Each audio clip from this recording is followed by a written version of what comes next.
Yeah, so welcome everyone to the class of MMM. We are now supposed to focus on the very last part of your fifth module part related to pyrometers. So in the last class, we dealt about temperature measurements related to different measuring instruments. We studied about what you mean by thermocouple, what are the laws associated with thermocouples, how to measure the EMF value using the thermocouple equipment. And also we focused upon the advantages and disadvantages associated with thermocouple instruments. So the last part of it, we have discussed already what you mean by a pyrometer, which is being used in order to measure the radiant energy which is absorbed with respect to the variation in the temperature. So related to that, there were some properties associated what you have to understand before going for pyrometer. So that also we studied in the last class. So I will just share the screen just a second.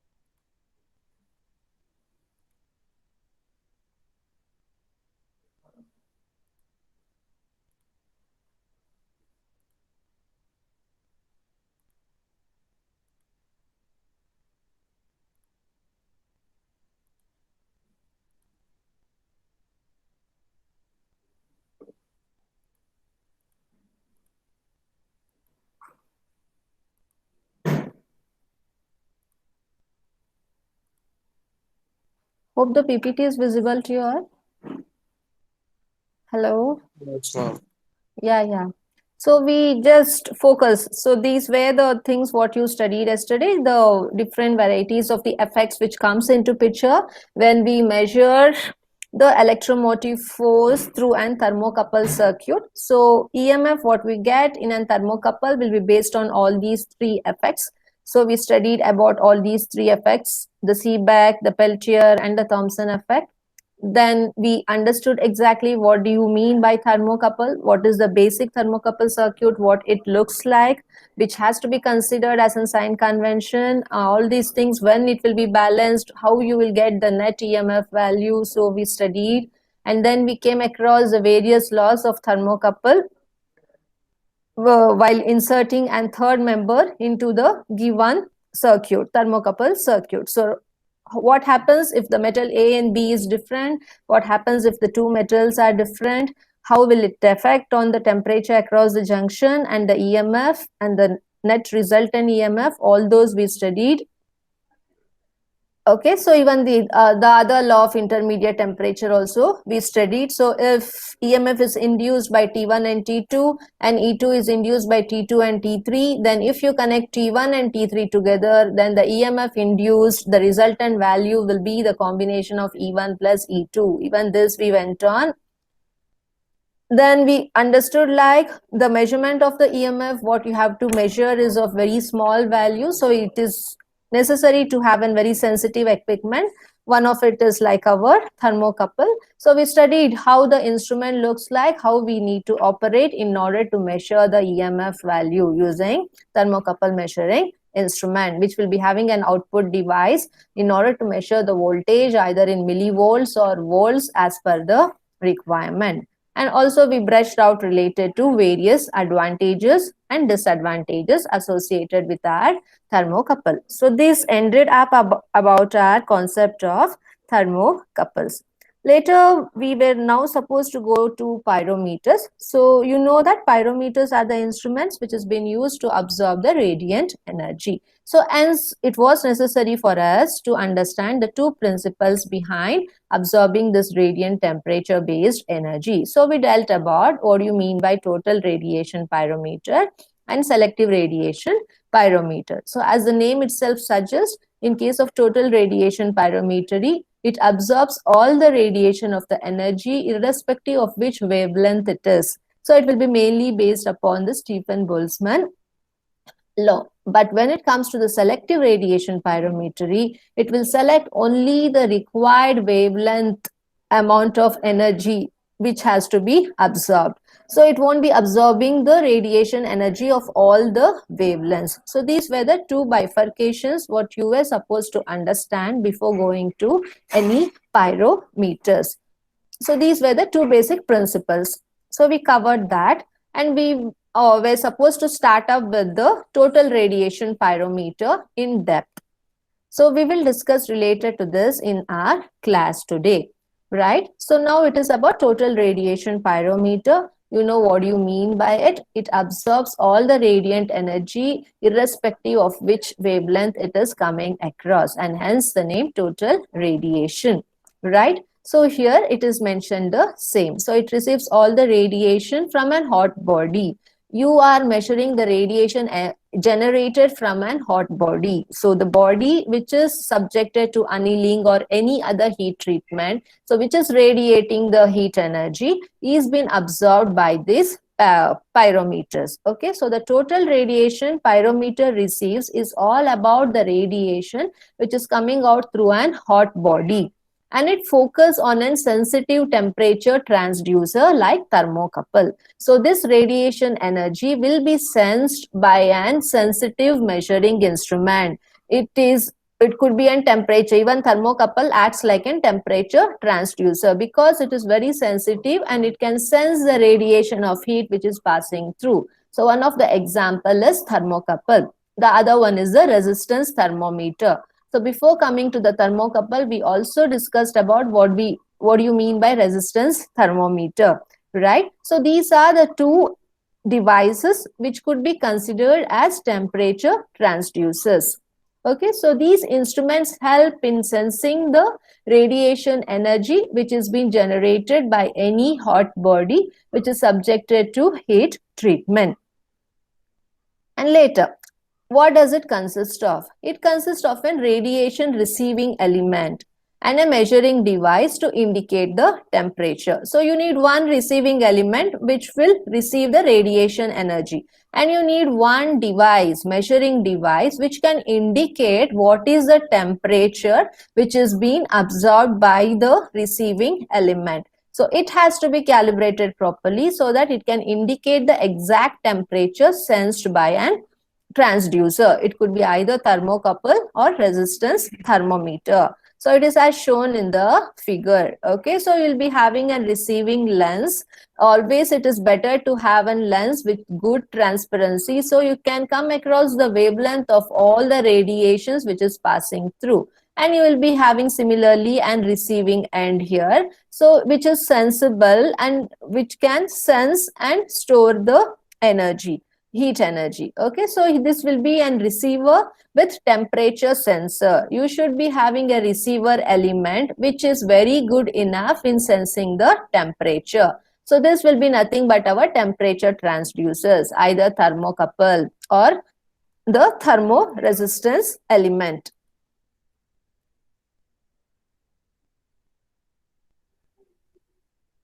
Okay, so the lens is used to concentrate the total radiant energy from the source. You know that you will be having a source, right? This is a source. Your source is nothing but our hot body which is being heated. So the amount of radiation coming through the hot body will be sensed by, will be passed through our lens. So this lens will allow all the radiation to pass through, and it falls on the receiver elements which will sense exactly what is the temperature. So then you will be having a recording device which will show or indicate what is the temperature being sensed. So in between you have a diaphragm. So what is the role of the diaphragm here? Okay, so the diaphragm are used to prevent the reflections. So whenever you have the radiant energy passing through the lens, they'll be having a tendency of reflecting these radiations. So in order to overcome these reflections, you are using here an diaphragm. So it will just allow to focus exactly on our sensing element. Okay, it could be either thermocouple or thermoresistance element. And hence the diaphragms are used to prevent reflections. So when the lens are used, the transmissibility of the glass determines the range of frequencies passing through. So the quality of the lens, what you're using, what is the transmissibility of the lens, transmissibility factor will help us to determine what are the range of frequencies which are passing through the lens. So it always depends upon how good quality lens you are using, so that it helps in absorbing all the radiations which is passing through it, which varies from the least to the maximum wavelength of the frequency range. Okay. So then the radiated energy absorbed by the receiver causes a rise of temperature. So what do you mean by this? So the radiation energy will be absorbed by the receiver. So you have a receiving element here. So the receiving element could be the thermocouple or thermoresistor. So when it absorbs the radiant energy, obviously it helps to increase the temperature of that receiver. So it has to be balanced. After balancing only you can identify what is the exact temperature. So how the balancing factor comes into picture? Because you will be knowing that the energy absorbed will be received by the receiving element, but it will be associated with an external environment, the surrounding. So even the surrounding will be having some temperature. So exchange of heat take place and the temperature get balanced across the receiving element. So once it has been balanced, then only it will show the amount of temperature recorded at that receiving element. So dissipation of the heat energy takes place with respect to the surroundings. Okay, so once it has been balanced, once it is in the state of equilibrium condition, then it will show what is the temperature of the radiant energy absorbed by that instrument. So it mainly depends upon how good the receiving element is being calibrated. So all these three factors plays a vital role. One, the balancing part and how well it has been calibrated, so that you can get the actual temperature of the radiant energy which has been absorbed, because the receiving element will be across some temperature and the surrounding will be having some temperature. So when the radiant energy passes to the receiving element, the own temperature of the receiver plus the radiant energy temperature will be added on. We need to know only what is the actual temperature of the radiant energy absorbed. For that, the temperature of the receiving element should be nullified with that of the surrounding element, surrounding environment. Means to say both should come into the equilibrium condition. So when these two come into the equilibrium condition, only in that case you can identify what is the exact temperature of the radiant energy which has been absorbed. And as a result, this balancing factor plays an vital role. And the thermocouple, what you are using, should be calibrated very well. And we studied about how to do the calibration also in the last class related to the thermocouple, where you had metal A, metal B and metal C, right? So if you have the metal B, this is nothing but the calibration part which has been done usually. Yeah, it will be E1, it will be E2 and finally you will get E3. It helps in calibrating the given thermocouple equipment. So if E3 is equal to E1 plus E2 is achieved, then we'll conclude that the given thermocouple is calibrated properly. Then you can use that for measuring the temperature across any junction which has been needed. So this is one of the way to calibrate. Okay, so yeah, so this is the concept of total radiation pyrometer. So this is the instrument diagram. You have to draw a sketch and explain. If they ask you what do you mean by pyrometer, explain its principle with a neat sketch. You have to tell what you mean by a pyrometer, which we discussed in the very beginning class of temperature measurements. Then you have to speak about the principles used, okay, for radiation temperature measurements. And then you have to explain what you mean by total radiation pyrometer with a sketch. Then you should understand one more. Mirror focusing type radiation receiving device. So this is the other type of measuring instrument under the pyrometer. So what is being called the mirror focusing type radiation receiving device it is. So here you will be also having a receiving element, you will be having two diaphragms over here and an eyepiece to observe. So let us study what is it exactly. So the mirror type radiation receiver is another type of radiation pyrometer which is being used. Okay, so here the diaphragm unit along with the mirror is used to focus the radiation into an receiver. So here instead of lens, we will be using one mirror and two diaphragms. So which helps in focusing the radiation energy into the receiver element. Again, the receiver element could be anything, the thermoresistor or an thermocouple. And then the distance between the mirror and the receiver may be adjusted for proper focus. So this you have to do by trial and error until you get a proper focus distance. So distance between the mirror and the receiving element will be varied depending upon how good it has been focusing on our receiving element. So you can just move to and fro and establish an optimized position for the mirror by trial and error. Just by moving to and fro, you can identify which is the right position to place the mirror.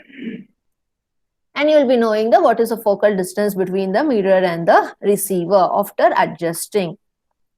Since there is no lens, the mirror arrangement has an advantage. Absorption and reflection effects are absent. So what do you mean by it? So here we are not using the lens. Instead of lens, we are going with a mirror arrangement. Since we are going with a mirror arrangement, we have one benefit associated with respect to the usage of mirror. So what is it? It has an advantage. Absorption and reflection effects are absent. In lens, if you use it, absorbs and it can reflect also. But in case of mirror, it helps in absorbing and transmitting the rays without the reflection part. So that could be overcome. Right, so that is the same thing. So here this will be the mirror. So where the radiation from the source, means from the heated body, the amount of radiation generated will be made to pass through the mirror. Okay, so here you have the diaphragms in order to overcome the reflection, but usually when you use a mirror, the reflection won't come into picture. But still, in order to see that it is passing through parallelly, we are using here diaphragm, so that there is no in the previous thing you can notice, in order to avoid this one reflection, we use the diaphragm so that it converges to a particular point. So here it is not the case. Since we are using just the mirrors, you can easily pass this parallelly onto the receiving element. Okay, so after that, here you will be having, this is just an screen or the surface, so it will reflect here and it will focus on the receiving element. So here you will be having the transducer or the thermocouple, so where it focuses exactly. So it will come directly on the way parallel to the screen. It reflects here back to the sensing element, which could be the thermocouple or the thermoresistance element. Okay, so this will be observed by the eyepiece here, and this will sense what is the amount of energy absorbed, and again it will get balanced with respect to the external environment, and later the actual temperature of the radiated energy absorbed from an hotted body can be measured. So this is another method of radiation receiving device, which is of mirror focusing. So the previous one was lens focusing, and this is about the mirror focusing. Okay, and a small part of it you have to understand before going to the optical pyrometer. So what is it? Although radiation pyrometers may theoretically be used at any reasonable distance from temperature source, you have some practical limitations associated with it. So what are the limitations which are bounded by radiation pyrometers? First of all, the size of the target will largely depend will largely determine the degree of the temperature averaging. So the size of the target element what you are using mainly depends upon what is the degree of temperature you are currently needed in order to measure about. So if you are measuring, if the radiation energy is been absorbed by an body which is heated to a very high temperature above 1000 degrees Celsius, then the amount of radiation energy generated will be very high. So the size of the target material element what you are using in order to sense this energy should be capable enough in order to sense. So you should select the target in such a way that it is capable to measure the radiation energy absorbed at 1000 degrees Celsius. Similarly, if the radiation energy released is only about from a heated body which is heated around 500 degrees Celsius, then the size of the target material which is needed is not very much of high configuration, right? So it could be an normal sensing transducer, temperature transducer elements which can sense the radiation energy absorbed at 500 degree Celsius. So it depends upon these factors. So in general, you can tell greater the distance from the source, greater the averaging.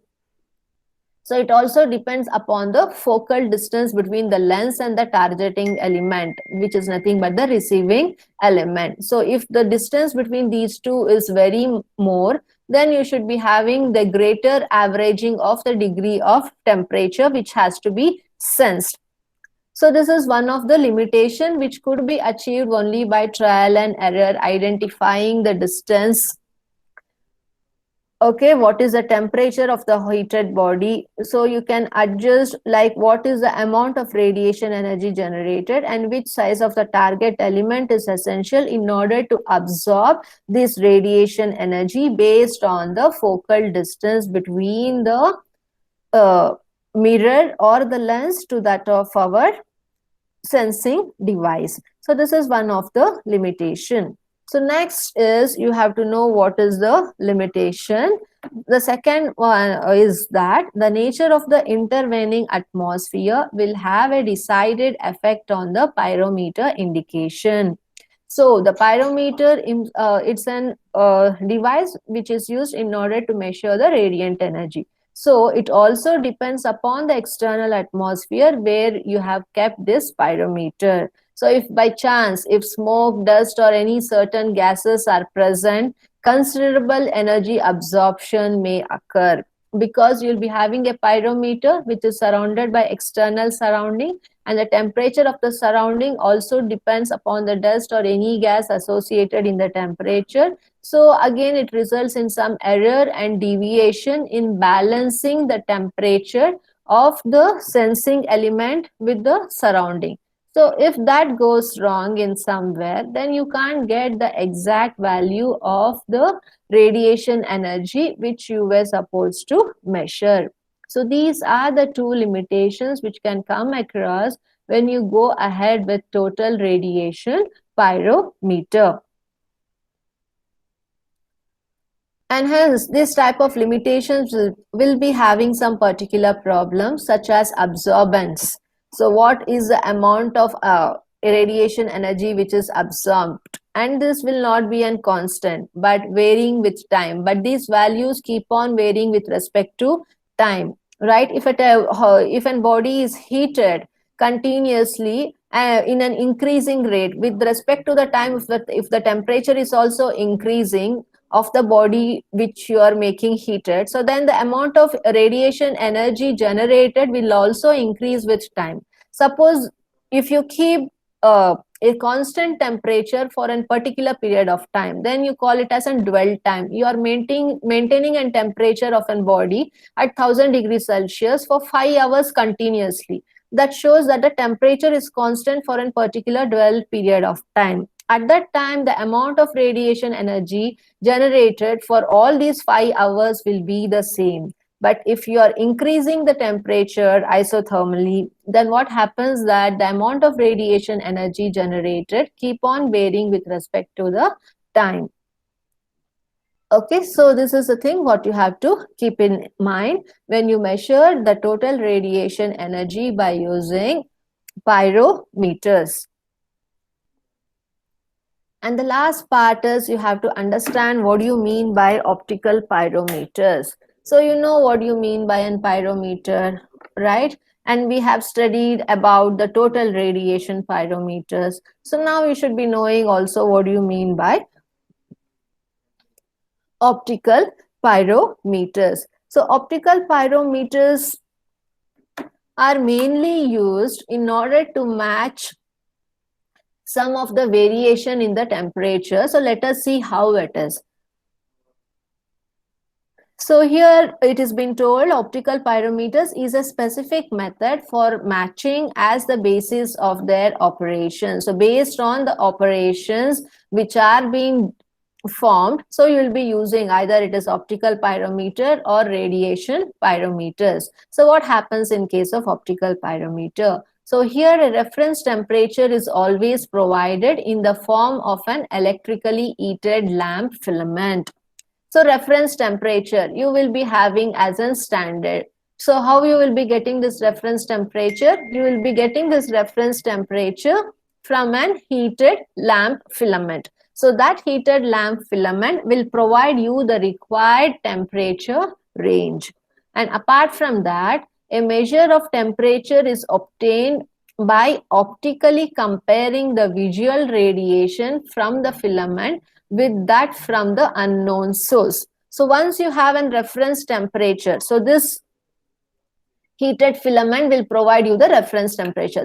That is one. And apart from that, a measure of temperature is obtained by optical means. How? It is being observed, visualized by comparing the visual radiation from the filament with that from unknown source. So you know what is the temperature, and then you will measure the radiation which is being generated by this lamp filament from an unknown source, and you will check whether the temperature which has been measured through an unknown source is equal to the reference temperature which was being shown already. So if both matches, then you can tell this is right. So now you should consider some of the principle associated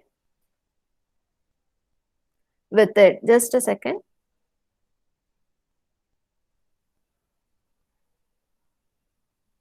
Okay. Yeah.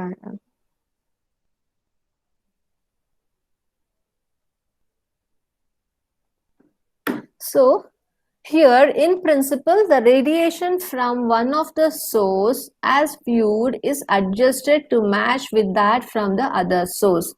As I told you, you will be knowing the temperature as a reference which has been generated through an heated lamp filament. So that will be compared through an unknown source, and you will check whether both are same or not.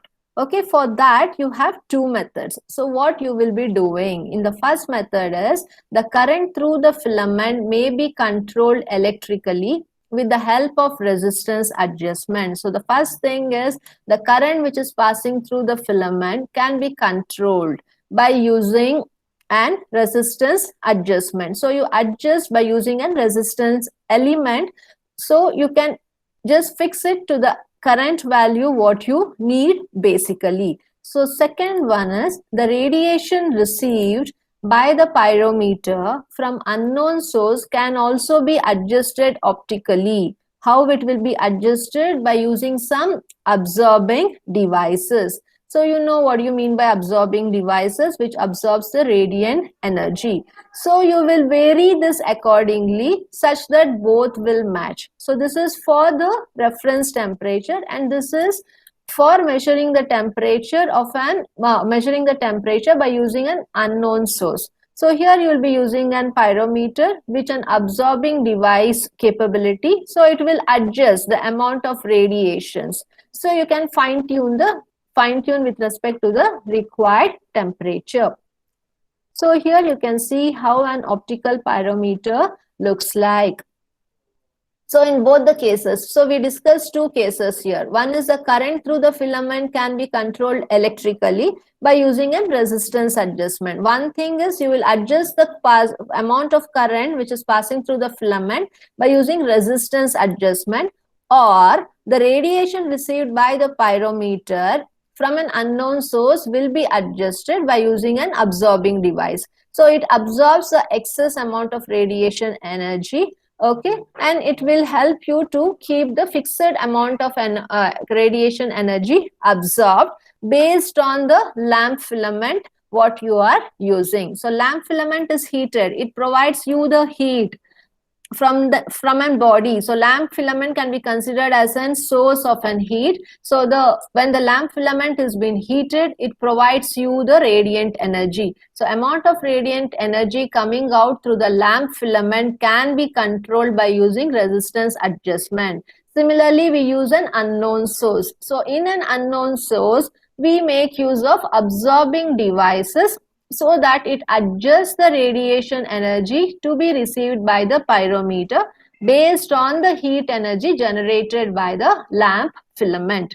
So these are the two principles which are being used in our optical pyrometers. So in both the cases, the adjustment is essential if you have to do a proper adjustment. Okay. So then it helps in getting the temperature measurements as required. So here the variable intensity optical pyrometer is shown for you all for the reference purpose. How does it look like? Right. So here you will be having an eyepiece. This is the red film and you will be having a lamp. Okay. And then you'll be having an absorption filter, you'll be having an objective lens, and this will be the source of the temperature. Here the lamp, inside the lamp you will be having the filament, the lamp filament which will be heated, I told you, right? So to heat you will be having an external circuit board, so where you will be having the source of energy, and you will be having an ammeter in order to measure what is the temperature of the filament here. So when it is being heated, so you will come to know, even here you can adjust the temperature of the filament as I told here. So heated lamp filament will be the source of the body, right? Heat source of the body. So that will be heated, and the reference temperature you can get to what temperature it is being heated with the help of an ammeter here. Right, so this is the eyepiece which can visualize, and this is the temperature source. So what happens here is you will be having the heat energy generated. So this heat energy generated will be made to pass through the you have an filament here, so that will be made to pass through this red film. Okay, so this helps in absorbing the amount of heat energy, and later it will be diverted back to the absorption filter. So this absorption filter will absorb the absorb the wavelength of the radiation energy which is not needed, and then the remaining part of the energy will be made to pass through the objective lens, and this objective lens will help to make to fall on the temperature source, the element which will help you in measuring the unknown value of the temperature. So this is about the optical pyrometer, how does it work. And the filament temperature, what we were speaking. So this we have to understand in careful. The major part is focused on the lamp filament appearance. How does it look and which type of lamp filament appearance is needed. So here we have three categories in it. So the eyepiece is adjusted such that the filament and the source appear superimposed. So I told you we have an eyepiece here. So the eyepiece will be adjusted such that the filament and the source. So this is the filament, right? This is the filament, and the source will be superimposed. So you have to adjust the eyepiece until and unless the filament and the source will be superimposed. So the filament may appear either hotter or colder than the unknown source as shown in the figure. So this is the indication for the filament temperature if it is too high. If the filament temperature is too low, this is how it looks like. If the correct filament current is there, then this is how the filament appears. So you should be able to identify the appearance of the filament depending upon the temperature level which is passing through that filament. Again, the temperature level depends upon how it is being heated here as shown in the circuit. So by seeing the appearance of the filament, you can understand whether it is at too low temperature or too high temperature, or the correct filament current is passing through it. So this is the indication of the filament. How does it appear when the given filament is being heated? So based on the radiation energy generated from the filament only, the eyepiece will be adjusted such that you can superimpose the filament and the source together. Okay. So when the current passing through the filament is too low, what happens? You should understand. The filament will emit the radiation of lesser intensity than that of the source. So you have a source, right? So this is the source and you have the filament over here. So depending upon the appearance of the filament, you can understand the amount of energy radiated from the filament. Is it higher than that of the temperature source or lower than that of the temperature source? So as shown in figure A. Okay. So then when the current is too high, it will appear very bright. The filament will appear very bright as shown here. Okay. Brighter than the background. But when correct current is passed through the filament will disappear. This is as shown in figure C. So this we have explained already. So when the temperature is too high, the filament will be visible. When it is too low, okay, so the background, you can highlight the filament. How does it look like? When it is at correct temperature, the filament structure will get disappeared. So these are the three trends as shown in figure A, B and C. So in this way, the current indicated by the ammeter which disappears the filament may be used as measure of temperature. Always we have to go up with the condition of the temperature as shown in figure C.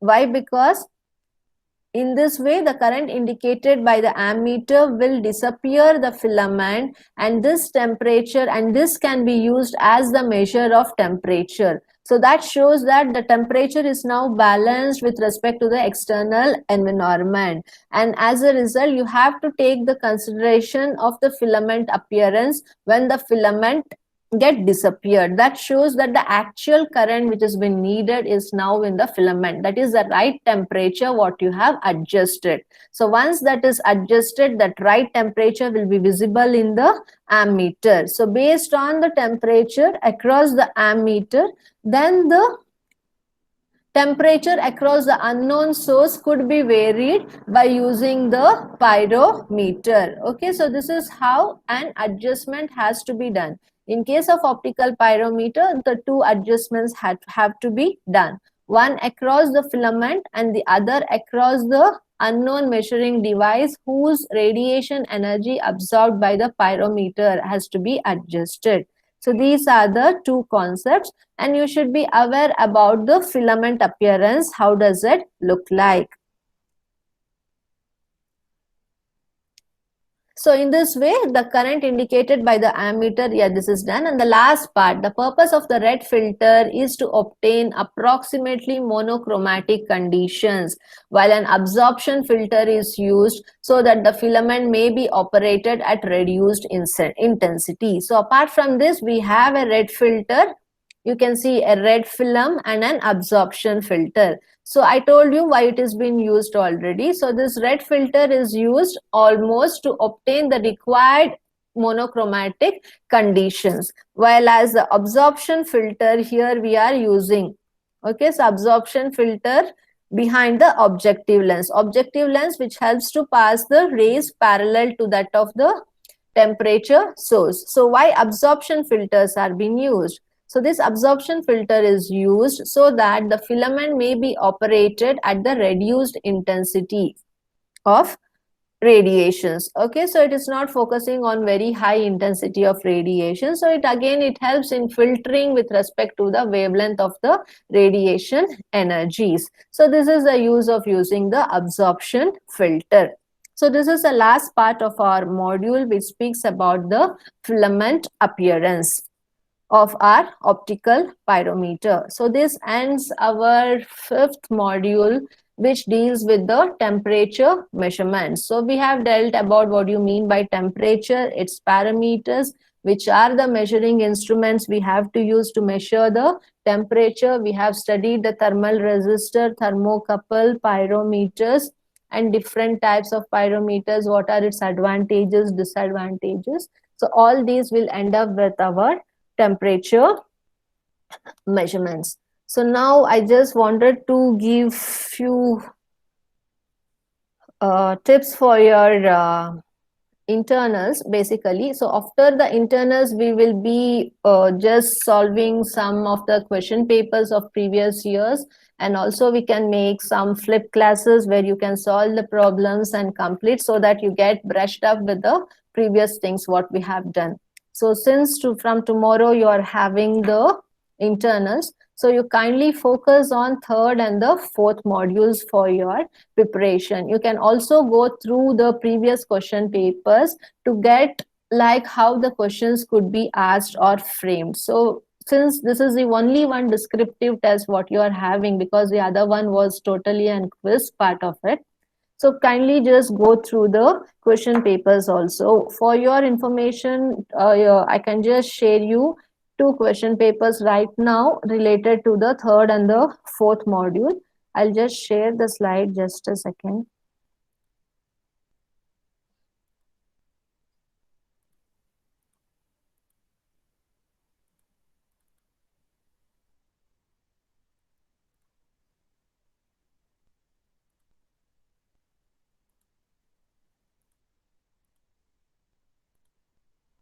Everyone kindly type your name and USN number if you haven't written in the chat room.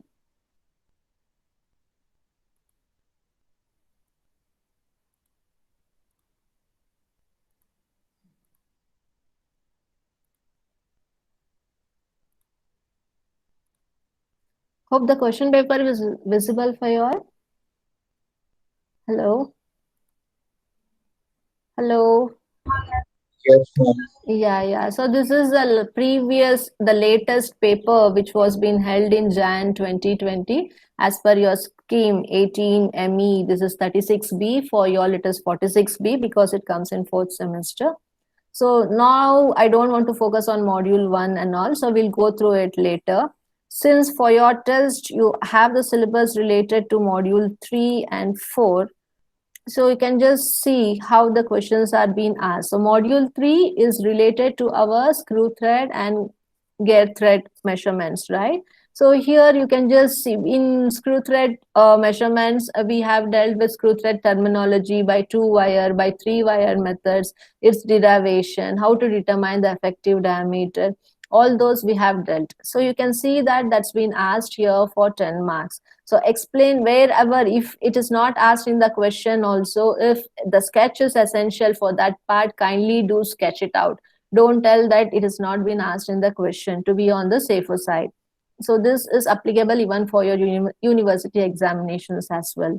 So explain with a neat sketch measurement of effective diameter of a screw thread by 2-wire method. Similarly, they have asked you about the toolmaker's microscope. With a neat sketch, explain the construction and working of toolmaker's microscope. Along with that, they have also asked what are its applications. Please stick on to the question. They have asked to draw a sketch and explain how an toolmaker's microscope works, and also you can figure out what are its applications. They haven't listed out the limitations or advantages of it, so it's of okay, no need to explain. And apart from that, we have other questions related to the gear terminology. So they have asked you with a neat sketch, explain the terminology of an spur gear. So you have to draw the sketch and explain all the terminologies associated with the gear tooth measurements. And then also explain how gear tooth vernier caliper is used to measure the gear tooth thickness. So we have a sketch and a procedure also, how gear tooth vernier caliper will be used to measure the tooth thickness. This you have done in your practical lab also, so you will be well versed in explaining still better. So this is the how the questions will be coming related to module 3. And related to module 4, we dealt, it was totally about the measurements, right? So I classified that into direct method and indirect method. So we had different methods coming under each category. So you have to tell what do you mean by measurement, how do you differentiate between a direct method and an indirect method. So briefly explain generalized measuring system with the aid of a block diagram. So we have a block diagram, so you can draw the block diagram and explain. And other part of the module 4 is about the transducers. Transducer is also a huge classification. Here they have asked for only 10 marks. Please read. It is just the basic classification of the transducers, and just give one example for each category. So you have to just explain, no need of explanation, give the total classification of transducer and only one example for each type of transducers. So that is for 10 marks. So based on the question asked, you should be able to answer.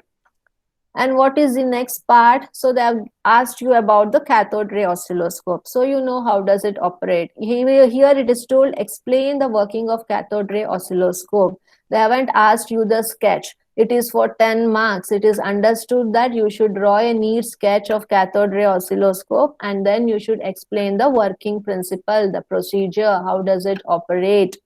Okay. So similarly, you have some parameters what you have to explain. You have 3 here, 3, 4, 5. You have 5 terms and you have to explain. So it will be 2 marks for each. So based on 2 marks, you have to just define what you mean by sensitivity. All this we have studied. What do you mean by repeatability, linearity, threshold, and least count. So if you explain properly with a proper definition, you will get aram say 2 into 5 of 10 marks.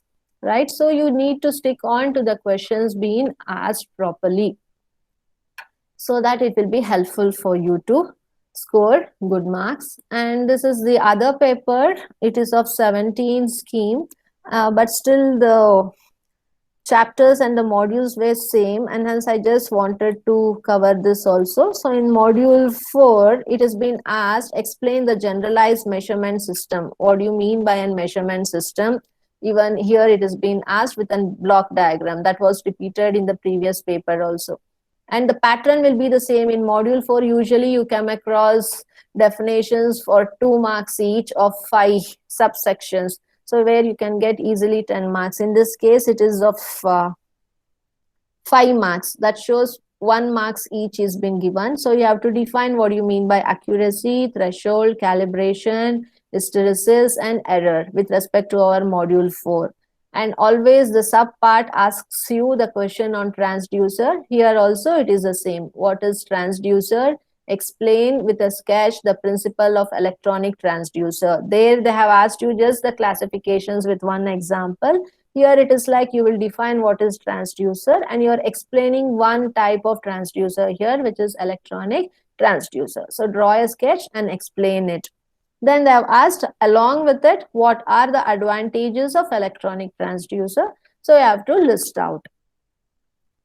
Similarly, the other part of the module 4, they have asked you here the ballast circuit. So we have studied even the ballast circuit. With a circuit diagram, you will draw the ballast circuit and explain. This is for 8 marks. So see that you explain fully if you have any advantages, disadvantages, limitations, or any principle behind ballast circuit, everything you see that you explain. And then this telemetry system. So this also we have read. So with a block diagram, you will explain what is telemetering system. And for 6 marks, they have asked you about the oscillography. So please draw a sketch and explain the stylus type of oscillography. What do you mean? So this oscillography, I think you don't have in our syllabus. Okay, so that is how the pattern of the questions will be. And related to the third module here, again here also they have asked you the terminology of the screw thread. So this is a default question usually which comes either through gear terminology or with the screw thread terminologies. And usually they asked you the best wire, the 2 wire size of screw thread measurements. In the previous question it was 2 wire, and here they have asked you the best wire size for screw thread measurements. And here also it is repeated. You can see, write a sketch and explain the working of toolmaker's microscope. And the other option is related to our gear teeth terminology. So here they have asked you the terminology of the gear tooth, and they have asked you to explain the working of laser interferometer with a neat sketch. And lastly, they have asked you to explain the working of coordinate measuring machine, which is CMM. Okay, so this is how the questions usually comes in the examination. So I just wanted to brush out the possibility of the questions which come across module 3 and 4, just for an idea for you to prepare for the test. So now if you have any doubts, you're free to ask.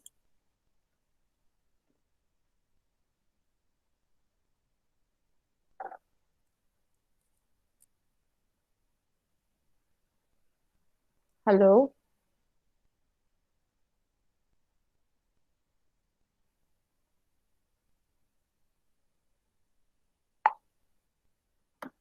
Hello.